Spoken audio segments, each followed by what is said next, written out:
share the load. Share the load means distribution of workload para po mapabilis yung trabaho natin sa panambahan, ano po, at hindi lang isa yung nahihirapan, ano po. At napakahalaga po noon sa isang panambahan. Ganun din po yung delegation of responsibility. At yun nga, kapag tayo ay binigyan ng gawain sa church, dapat po ay gawin natin to na may pag-iingat sa ating Panginoon, ano po. And we need someone to help us when we lead the people. Amen? At makikita po natin sa Mark 3 verse 14, sabi niya po dyan, then he appointed 12 that they might be with him and that he might send them out to preach. Jesus chose his disciples to help him ano po sa ministry. That even Jesus Christ himself, he chose leaders to help him before he start his earthly ministry. At yun po yung pagpili niya doon sa 12 disciples. Amen? At why did Jesus Christ choose his disciples? He was not looking for someone ano po, to help him personally, yung kanyang mga personal things. Hindi po siya naghanap ng disciples para ipagluto siya o paglinis siya ng bahay. Hindi po yun ang purpose. So, he chose them to help him to the ministry, to do the ministry. And he sent them out to the people about para sabihin sa tao yung good news. Ano po. At ganun din po yung disciple, sila din po yung tumutulong to organize the people. Kung matatandaan po natin, when they fed the 5,000. Yun po sinasabi ng Luke 9 verse 14 hanggang 15. Sabi po dyan, for there were about 5,000 men. Then he said to his disciples, make them sit down in group of 50, and they did so and make them all sit down. So itong mga leaders na to, sila po yung tumutulong sa simbahan. At itong disciples na ito, sila rin po yung katulong-tulong ng ating Panginoon. Ano po? Kasi imagine kung ang Panginoon pa rin ang gagawa niyan, masyado ng maraming gagawin ng Panginoon. So leaders are appointed to help the ministry. If you are appointed to be a leader, it is not for your own pleasure or personal interest po. Hindi po yun ang purpose. Ano po? But God put you there to help the ministry of God. Ano po? Kaya po makikita natin, every churches, katulad po sa church na ito, ay may mga appointed leaders ano po, to help the ministry. At when God entrusted His people to you, dapat po ay gawin natin ito faithfully sa ating Panginoon. Amen? So yun po sinasabi ng 1 Corinthians 4:2, now it is required that those who have been given a trust must prove faithful. Dapat po ay faithful tayo sa ating Panginoon. We always faithful we must fear and faithful always to God and not to the leader of the church. Dapat po hindi sa leader tayo faithful bagkus sa ating Panginoon. Amen? Leader is not a title or a position for you to maintain ano po, para sa iyong good image.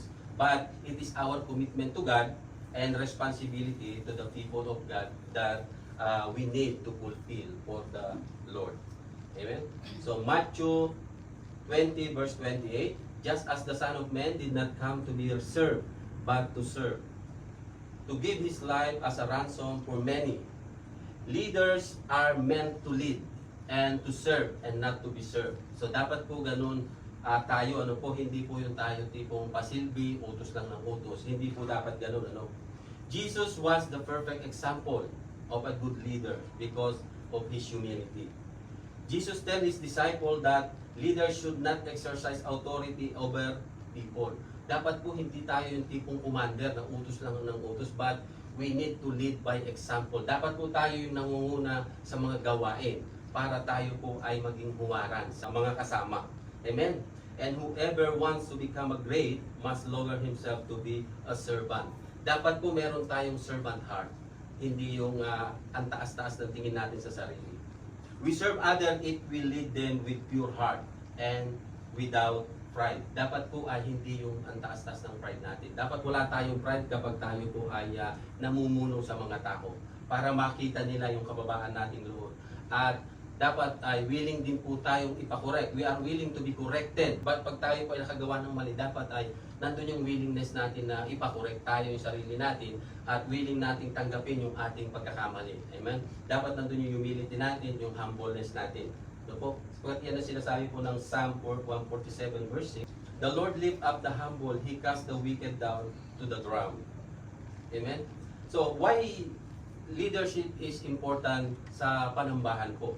Letter A po ay, leader must help to lead the people to God. Dapat po ay tumutulong tayo sa mga kasamahan natin na i-lead sila sa ating Panginoon. Ano po, lalong-lalo na po yung mga bago nating mga kapatid sa pananampalataya, ay dapat po ay inililid natin sila sa ating Panginoon.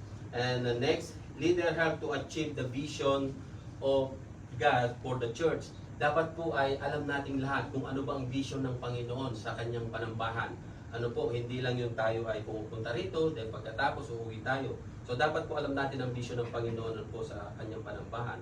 And leader help to inspire the others, to motivate and inspire the others. Ano po, lalo na kung may mga kapatid tayo na minsan nanghihina ang loob, pinanghihinaan sa pananampalataya, ay dapat nandun tayo umaalalay sa kanila na hindi ibibigay ng Diyos yung mga pagsubok na yan para na hindi natin kayang pagtagumpayan. Ano po. And also next, leaders help to create healthy environment inside the church. Dapat po ay tayo yung unang kinakikitaan ng mga magandang gawain sa ating Panginoon. Hindi yung tayo po yung nangunguna na gumagawa ng mga bagay na hindi nakakalugod sa ating Panginoon. At dapat din po ay tayo rin po ay we have strong faith in God. Dapat po talaga nandun yung pananampalataya natin sa Panginoon. Ano po, that we are immovable. Kahit ano po yung unos na pagdaanan natin, kahit ano yung marinig natin, ay firm tayo sa ating pananampalataya sapagkat alam natin kung ano yung pinagagawa ng Diyos sa atin. Because we need someone to help us in the ministry. Hindi po natin kakayanin mag-isa, ano po, ang ministry. Kaya po number 1, leader cannot handle the ministry alone. Yan po sinasabi ng Exodus 18 verse 18. Sabi po dyan, both you and these people who are with you will surely wear yourself out, for these things is too much for you. You are not able to perform by yourself. Amen? Moses was naturally strong, for he was in the wilderness for 40 years. Ano po? So, titingnan natin si Moses po ay isang matatag, malakas na tao, ano po. Pero it's too heavy for him na isa siya lang po ang nagtatrabaho sa dami ng tao na yun, ng Israelites, ano po. And Moses needs leader who is trustworthy and able to do the task that he will able to endure it. Kasi kung siya lamang po ay mapapagod, masyadong mabigat para sa kanya, baka kinabukasan ay hindi na niya magagampanan yung kanyang trabaho, ano po. It was too great burden upon his shoulder. Though his ability was exceedingly great, literally speaking, ano po ay hindi po kakayanin ng kahit sino pang magaling na tao na i-lead lang mag-isa ang mga tao. Amen? The same thing din po sa pastor, ano po. He needs to help. Kailangan niya po tayo, ano po, para makatulong niya upang yung kanyang trabaho ay mapagaan. Amen? At sa pagpili po ng leaders, ay ang pastor lang din po ang may karapatan. Kasi minsan tayo, akala natin, si ganito ay pwede na, si ganito ay pwede na. Pero may mga bagay po na nakikita natin, nakikita ng pastor na hindi natin nakikita. Amen? Kaya yan po ay idinidil ng pastor sa Panginoon at nag-aantay po yan ng confirmation kung karapat-dapat na ba ang taong ito. So ganun po yan. Kaya pag nagsasuggest po tayo, hindi po masama mag-suggest, ano po. Pero siya pa rin po ang magde-decide nun kasi dinidil niya po yun sa ating Panginoon. Amen? Mahalaga din po yung tinatawag na delegation of workload. Verse 21, sabi po sa verse 21, moreover, you shall select from all the people able men, such as fear God, men of truth, hating covetousness, and place as over them to ruler of thousands, hundreds, fifties, and tens.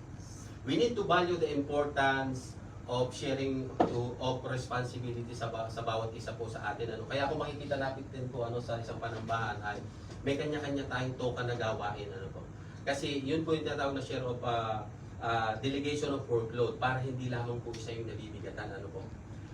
We need able man. Po. Able man not only is strong and knowledgeable. Po. Hindi lang yung basta malakas ka, may kaalam ka. Dapat po ay men have strength and not afraid to do the justice. Po. Hindi po yung nadidiktahan. Dapat po kailangan natin, pag sinabing able man, hindi lang yung may kakayanan ka, dapat yung hindi ka nadidiktahan.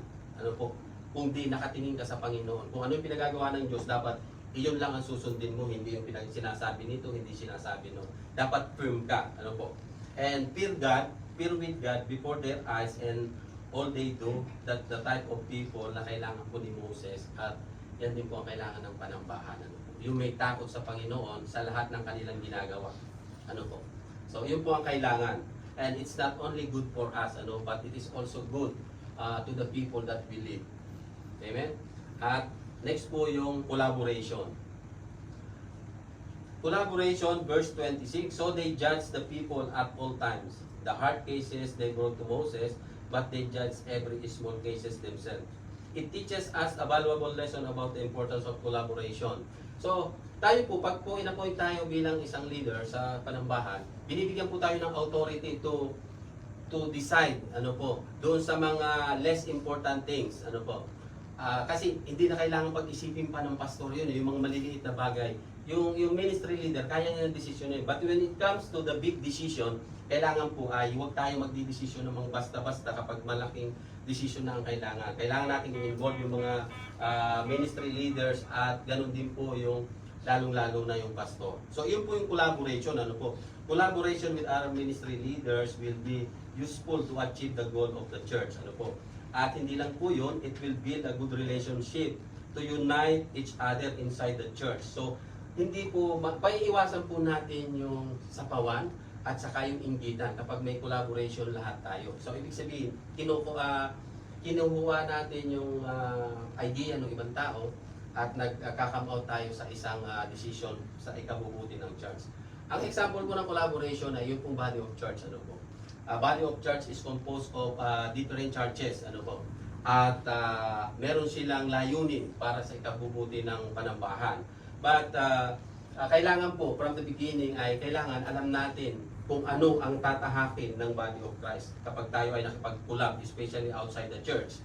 Ano po? Dapat may clear vision na para hindi tayo mapahamak na ito pala ay personal interest lamang. Dapat po hindi. Dapat pag nakipag-collab tayo outside the church, lalo-lalo na outside the church, ay dapat meron tayong nakikita natin kung ano yung purpose doon. Baka tayo ay magamit lang sa mga personal interest ng ibang tao. Ano po. And if there is a unity in the church, it will be productive and it will grow. Ano po. And every leader dapat po ay alam nila yung kanilang responsibilidad para po mabilis natin magawa yung ating mga gawain binigay sa atin. Ano. We always seek guidance po sa ating Panginoon kung tayo po ay maggagawa ng isang decision, at mas mabuti po kung tayo po ay mag-pray or magpa-fasting, lalo na kung meron tayong pinaplano isang project or malaking pagpapasya. We must also open for wise counsel for other leaders. Katulad po ni Jethro, si Jethro po ay isang Midianites. Pero binigyan niya ng advice si Moses, which is maganda naman yung advice. So, tinanggap ni Moses yung kanyang mungkahi dahil ito naman ay maganda at makakatulong sa kanya. So, wag po tayong sinatawag na dogmatic na kung iba yung nag-advise sa atin, ay hindi natin pakikinggan. Kasi hindi man siya kasamahan namin sa church, hindi po dapat gano'n, hindi po dapat tayo katulad ng dogmatic. So, i-accept natin lahat ng mga advices kung ito naman ay makakabuti sa isang panambahan at makakagaan. Dapat tayo po ay open sa mga counsel, sapagkat sila yung ating mirror. Pero, pag tayo po ay nagsisik ng counsel or advice, kahit pa sa loob ng church o sa ibang churches, ay dapat po ay maging mapanuri tayo. Kasi may danger din po sa ganun. Dapat hindi lang yung pag-aralan po natin, Always look up to our Lord Jesus Christ as He is the head of the church. Leader has limited knowledge, kaya po binigyan tayo ng Panginoon ng community of believers. Sa community of believers ay dapat po ay we encourage one another. Dapat po yun natin nakikita. Yan po sinasabi ng 1 Thessalonians 5:11. Therefore, encourage one another and build each other up, just as in fact you are doing. Amen? We need each other. Kailangan natin ang bawat isa to achieve the goal of the church para po sa ating Panginoon.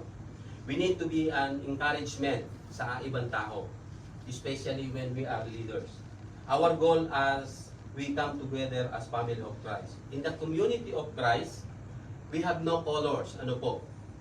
Hindi na natin tinitingnan kung saan ka galing o ano pang ginawa mo.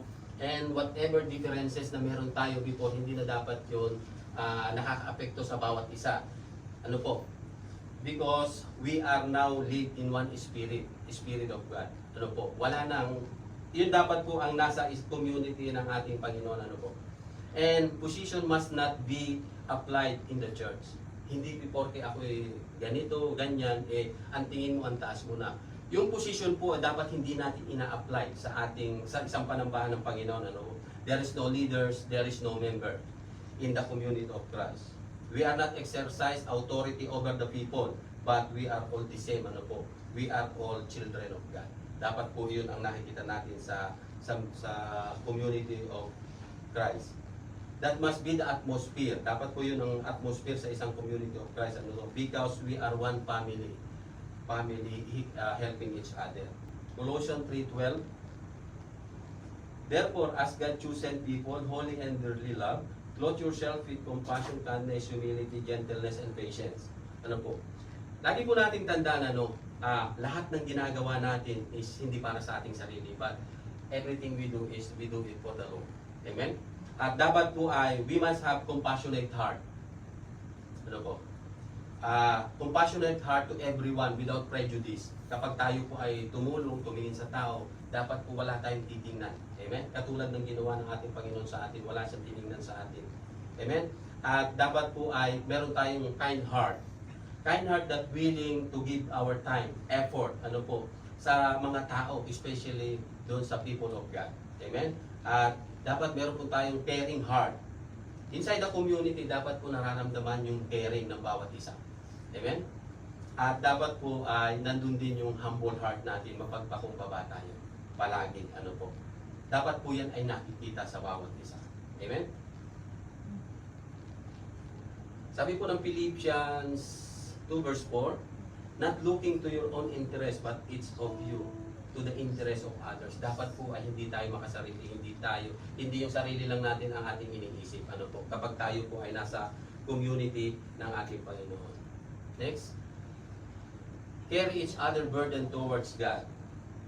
Galatians 6:2. Carry each other burden, and in this way, you will fulfill the law of Christ. Jesus Christ carry the burden of our sins on the cross, ano po, because He loves us.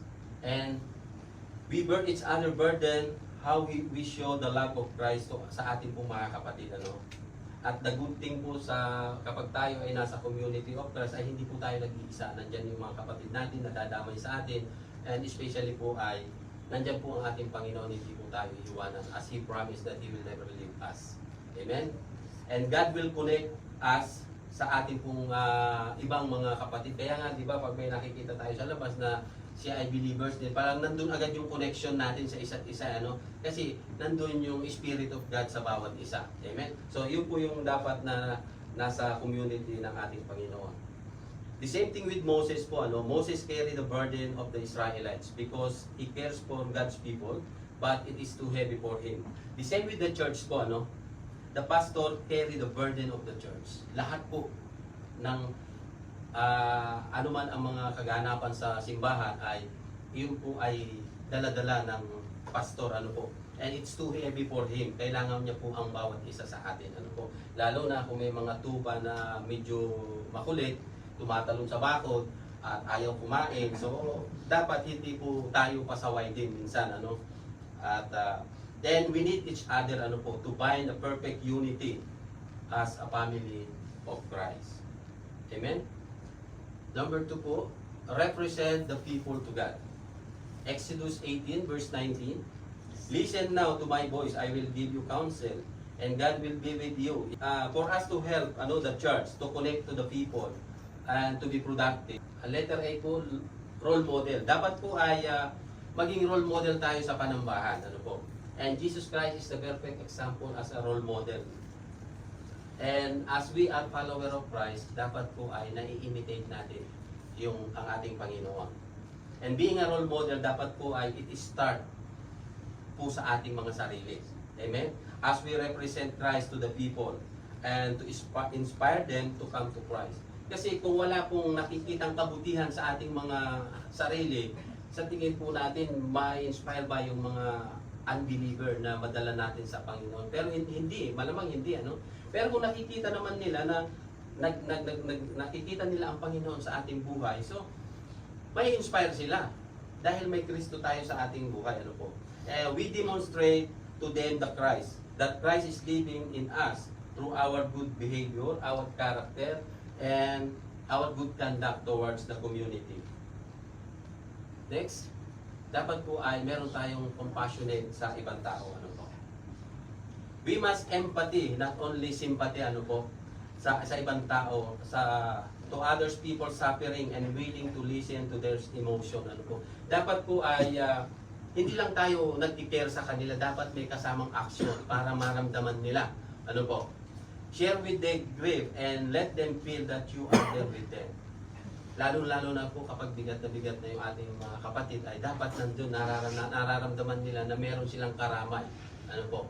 Hindi lang yung, okay lang yan, ganito. Hindi po yung salita lamang, mahalaga po na merong action, maramdaman nila. Ano po? And be an encouragement to them and offer help if needed po. Kaya palagi nga natin naririnig dito na, tawag dito, prayer is good. Pero minsan kailangan ng cash. Pero kung meron ka naman, bumunot ka na. Amen? So, doon natin napaparamdam yung ating care sa ating mga kapatid. And next, motivate them through the Word of God.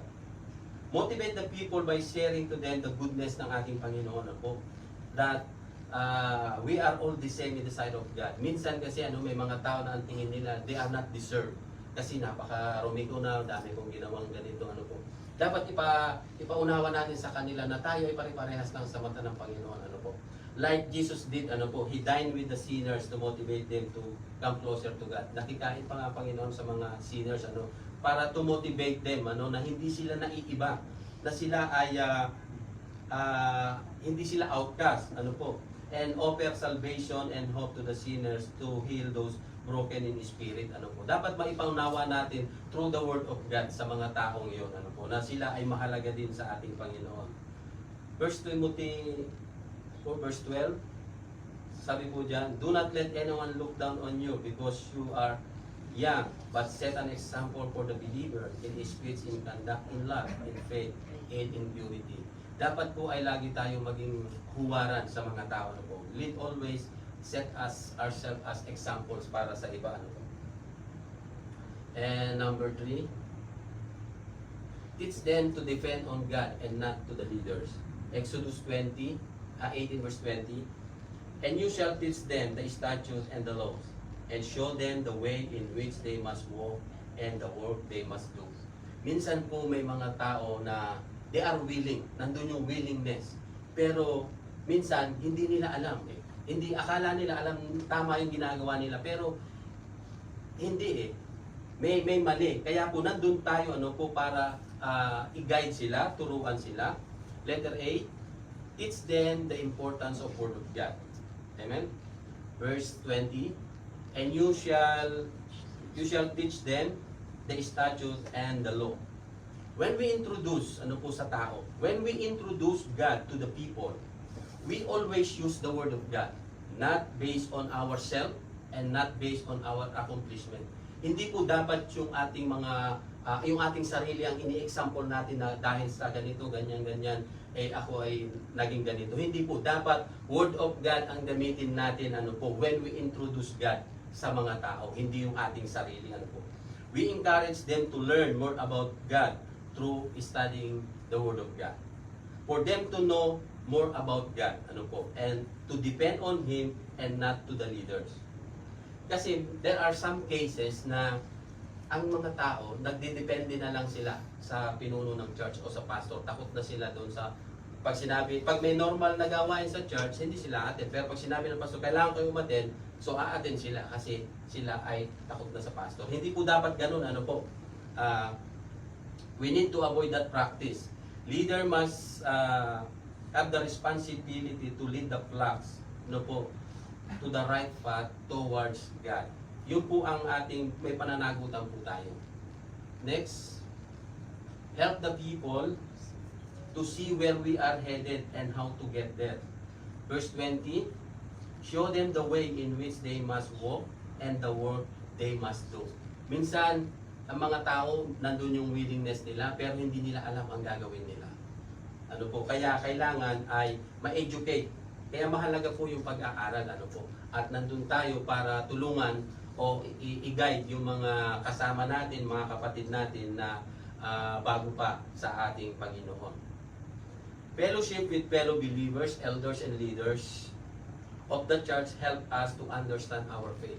Minsan po, hindi natin naunawaan yung faith natin. Ako po personally, before, hindi ko naiintindihan. Pero later on, naitatama dahil sa fellowshipping, pag-aaral, po. So, dapat po ay alam natin yung ating faith. Alam natin yung ating pananampalataya, po. Yung lalo yung tinatawag na statement of faith. Paano ka naligtas? Ano ba ang kaligtasan? So, dapat po bilang isang believers, alam natin yun. Bakit tayo naligtas? At paano tayo naligtas? Especially when we are uncertain where we are headed and what we are stand for. Dapat alam natin yung tinatayuan natin. Kahit pagbalik-balik ka rin tayo, nakatayo tayo. Hindi tayo pwedeng injikan ng iba, kaliwa, kanan, hindi. Firm tayo. Alam natin kasi kung anong tinatayuan natin. Amen. Dapat po ay ganun tayo. Fellowshipping will make us more comfortable if we are communicating to each other. Kaya kailangan po natin, mahalaga po yung fellowshipping sa fellow believers. Kasi minsan may mga leaders, may mga pastor na parang ang hirap i-approach. Na parang kailangan mo pa ng tawag dito, schedule para makausap mo sila. Pero pag tayo po ay open sa fellowshipping ng bawat isa, nabibuild yung relationship sa bawat isa, na kapag tayo ay merong mga kailangan, merong tayong mga katanungan, ay madali natin siyang i-approach. Kasi alam na natin, na-build na yung relationship Pag nagtanong tayo, madali lang natin makukuha yung kasagutan. So, ganun po ang kahalagahan ng fellowshipping sa bawat isa. And through the fellowshipping, we instruct the entire community of Christ to hear the vision of God for the church. So, sa bawat isa po sa atin, dapat mahalaga po na alam natin yung vision ng Panginoon sa restorer. Kung ano ba ang vision ng Diyos sa restorer. Amen? And next, lead the people to trust God. Verse 19, and God will be with you. Stand before God for the people so that you may bring the difficulties to God. Due to the lack of knowledge of these people, about God, they are just focusing to Moses. Jethro observed that what Moses doing is not right. Moses was become the center of attention ng mga taong ito. They depend on Moses and not to God because of the lack of their knowledge. Sabi nga sa salita ng Panginoon, people are perished because of lack of knowledge. So, mahalaga po na maintindihan natin kung ano ang salita ng Diyos. Para tayo ay magdepende sa ating Panginoon at hindi doon sa mga leaders. And there is a danger if you become a center of attention in the church and not the Christ. Kung tayo po ay dumating ang time at tayo po ay itataas ng Diyos sa mga panahon at tayo po ay maging leaders, tayo ay maging pagkatiwala ng Diyos na mamuno sa isang panambahan, ay kapag tayo po yung naitataas na, tayo po yung nakikita na ng mga tao, ay i-review na po natin yun. Dapat po lagi ang papuri ay sa Panginoon, hindi po sa ating mga tao. Amen? So maging aware po tayo, huwag po tayong malunod sa kasiyahan o kasikatan. Teach the people to depend on God alone and not to the leaders. Amen? Proverbs 3:5-6. Trust in the Lord with all your heart and lean not on your own understanding, in all your ways acknowledge Him and He shall direct your path. Amen? So, meron po sa Bible na two familiar character and they are both lead the people of God. Two kinds of leadership. Ang number one po dyan ay si King Saul. Alam naman po natin ang kwento ni King Saul. King Saul was chosen by people due to the demand of the people to prophet Samuel, to give them the king or leader. King Saul was installed as king by prophet Samuel. But later on, right before the battle of King Saul against the Palestine, King Saul disobeyed the Lord. For he does not wait for prophet Samuel, he is instructed to do the offering. Kasi ang mag-o-offering dapat dito ay si prophet Samuel. Pero pinangunahan siya ni King Saul. Instead, King Saul did offer to sacrifice by himself. And because of King Saul refused to listen to God, and because of his arrogance, Samuel said to King Saul, "As your kingdom has forfeited." The next one is King David. King David was chosen by God and guided by the prophet Samuel. At his early age, he anointed as king and to rule the king in due time and to lead the people of God. King David was too close to God. That's why they call him man after God's heart. So ano pang lesson nakikita natin sa dalawang leaders na to? Whatever God entrusted unto us, ano po, do it faithfully for the glory of God. Because He can take it back anytime when we abuse. Amen? Always follow the will of God, whatever He places you. Lead the people of God, not for your own personal interest, but do it for the glory of God. People might not be satisfied about your leadership, but as long as you lead the people to God, just keep going. Ignore them. Hindi naman natin mapiplease lahat ng tao. Amen? Pero as long as na tama ang ginagawa mo para sa Panginoon, hayaan mo sila. Because those people who always oppose the truth, they are the one hiding in the dark na takot ma-expose. Amen? So magpatuloy lamang po tayo. Amen? And para po sa ating conclusion, Acts 20 verse 28, sabi po dyan, keep watch over yourself and all the flocks of which the Holy Spirit has made you overseer. Be shepherd of the church of God, which He bought with His own blood. Amen? We are God's precious possession, bought by His own blood. And when God entrusted His people po sa atin, lead them with all your heart para po sa ating Panginoon. Amen? Leader is not a boss. Lagi po nating tatandaan. Leader is not a boss. He is a shepherd for the people of God that has a strong faith to accomplish the calling na ibinigay sa kanya ng Panginoon. So dapat po ay malinaw sa atin. Amen? Many leaders of the church fall into the trap of the enemy when they overwhelm with fame. And sad to say po, marami po ang naligaw na lingkod ng ating Panginoon kapag po yung fame nalunod na sila sa kasikatan. And isa na po dyan, si King Saul, makikita natin dahil siya ay hari na, nag-decide na siya mag-isa, hindi na niya kinonsider ang ating Panginoon. So, dapat po ay hindi ganun. Always focus on God's purpose. Do not set your mind to think that make it all about yourself. It is not about us. It is always about God. God placed you there to help the ministry to fulfill the vision of God to His church. Always commit yourself to the Lord, whatever you do. And He will establish your plan. Amen? And leadership is not about yourself, not about ourselves to be known. Yung ang leadership po hindi para tayo makilala, para tayo sumikat, hindi po. But it is our commitment to God and our responsibility to the people of God that He entrusted unto us, and we need to fulfill it for His glory.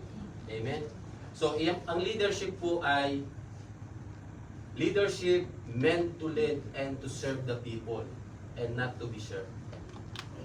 Kaya po, kung tayo man po ay iaangat ng Diyos na mag-lead one day to lead His church, dapat po ay alam natin yung calling natin. Lumaki man ng lumaki yung simbahan, ano pa man ang marating ng simbahan, manatili ka kung saan ka tinawag ng Diyos. Amen? For you not to fall into the trap of the enemy, like many other leaders. It must be clear po sa atin that God placed you there not for your own benefits, but to serve the people of God for His glory. So, yun lamang po at maraming salamat po. Let us pray. Lord, maraming salamat, Panginoon, sa yung mga salita, Panginoon, that you reminded us once again, O Lord,